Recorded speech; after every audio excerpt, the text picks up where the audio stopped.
What is up, YouTube? It's Kingfisher745, and I'm back with the second part of the Special Operations 9 update.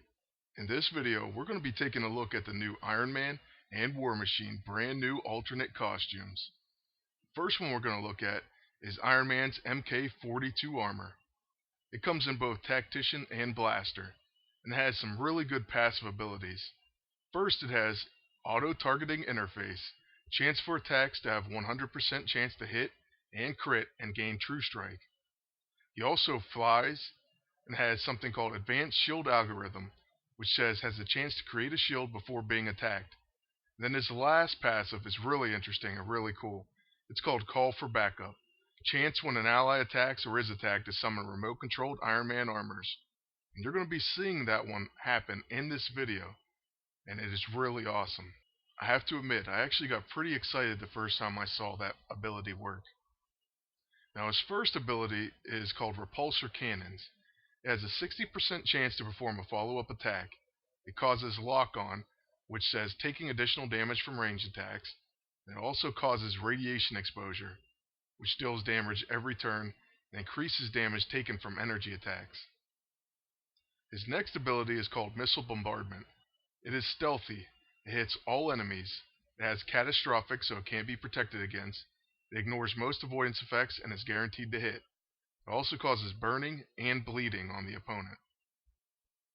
So that's a pretty nice ability as well. I especially like that it's stealthy. His third ability is called High Energy Laser. It also hits all enemies. It ignores defense, so it ignores defense stat and penetrates shield. It has combustible, so attacks against burning targets are guaranteed to crit, and it melts armor. His last ability is the Heartbreaker Unibeam. It hits one enemy, has deadly crits, exploits shields, and has Unibeam Focus, which says increases the damage and accuracy of Unibeam. It's removed if not refreshed each round. He also causes Shield Breaker, which removes and prevents new shields. I'm going to go ahead and buy Iron Man in the Tactician armor.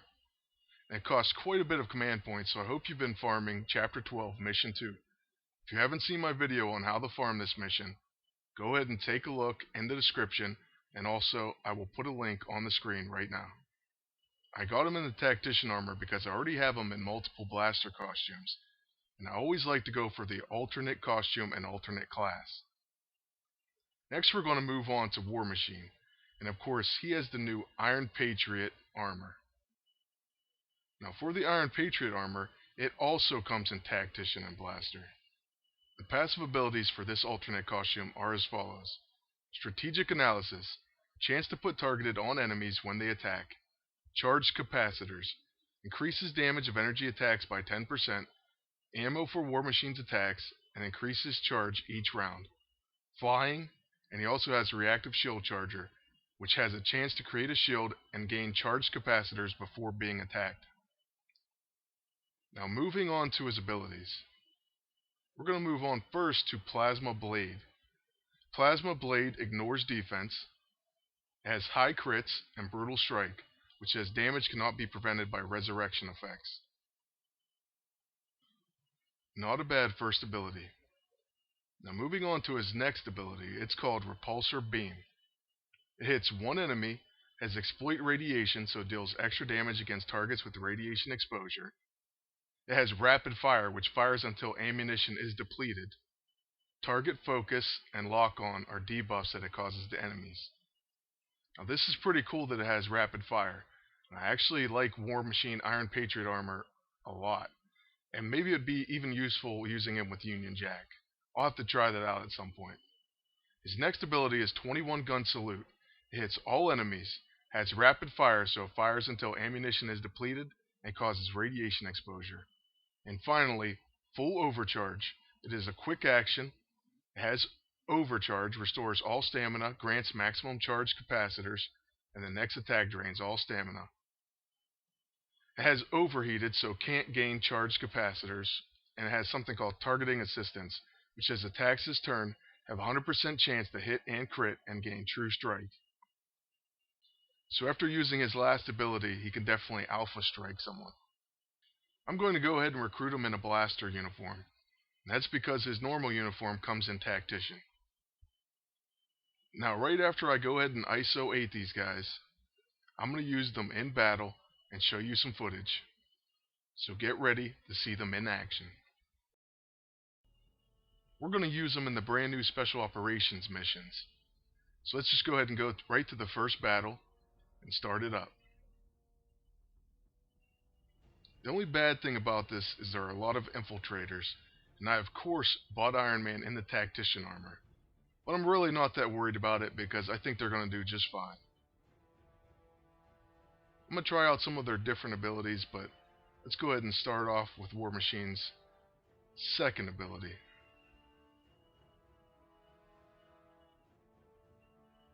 And it says that it attacks until the ammo is depleted. But it only took 2 shots to finish the bruiser. The infiltrators are all hitting the tactician as expected and gaining combat reflexes. I'm going to go ahead and hit them both with hot shot, and hopefully it will stun them.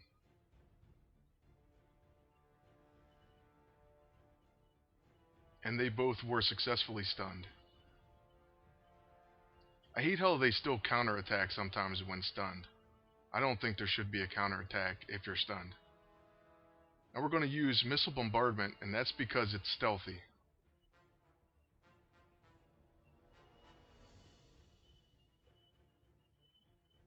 After War Machine takes his turn, I think they should be dead, so we're going to use 21 gun salute, which sounds like a pretty cool ability. And he took them both out. So that's a pretty quick first battle. We're going to move right on to the next battle and do a few more just to get an idea of their abilities. War Machine's going to be up first.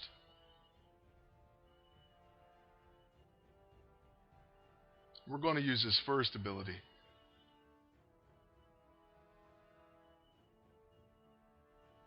I just kind of wanted to see the animation for it.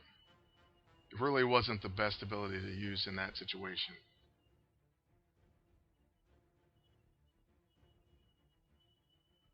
We're going to use Repulsor Cannon, and it has a chance to follow-up attack. And he actually called for backup. But here comes another Repulsor Cannon. And there's the Iron Man suits. That has to be one of the coolest abilities in the game. Here comes Hot Shot, which I absolutely love. At least when I'm using it. Now, I'm not really sure what these AIM agents are capable of, but I'm not too worried, and they go down pretty fast as you can see so far. And a Plasma Blade finishes it off. Next we're going to go into a battle with the final boss of Mission 1, Titanium Man. We're going to start off with the Hot Shot. Now we did give Whiplash a double attack, which is kind of bad, but I actually was able to stun the boss, which I didn't know could happen. In War Machine, it looks like procced his passive ability, which says Strategic Analysis, chance to put targeted on enemies when they attack. Titanium Man was stunned, and we just put up a shield, so that's Reactive Shield Charger, which says has a chance to create a shield and gain charged capacitors before being attacked. And he's proccing Strategic Analysis almost every attack, so he's putting targeted on the enemies when they attack. Now it's Iron Man's turn. We're going to go ahead and attack Titanium Man with Repulsor Cannons, and hope for a follow-up attack. And it would be really cool if he called his boys. But unfortunately he didn't. And we're going to try to take out Whiplash with a Repulsor Beam. And War Machine takes him out. And now it's just Titanium Man. We'll hit him with Hard Knocks. He's taking quite a few ticks of radiation exposure. And you see War Machine's shield go ahead and pop up before him again. It looks pretty cool. And Iron Man just called for backup, so there's my boys. I'm glad that ability procced one more time before the end of the video. Hard Knocks looks like it's going to finish him off with a preemptive strike. So that's the end of this battle, and that's going to be the end of the video. I hope you enjoyed seeing these two in action in their alternate costumes. I'm really happy I was able to farm enough command points to afford them, especially since they're released on a limited time basis. Now if you need more command points to afford these guys, go ahead and check out my best way to farm command points video, and you'll have these alternate costumes before you know it. Later in this week, I'll be putting out at least 2 more videos. One will be the newest episode of Team Spotlight, and the second video will be, of course, the Adamantium Process, Episode 8. So keep checking back for both of those videos. If you enjoyed this video and you want to see more like it, go ahead and subscribe. And also, if you can, leave a like or a comment in the section below. Thank you all for watching. Until next time, take care and good luck.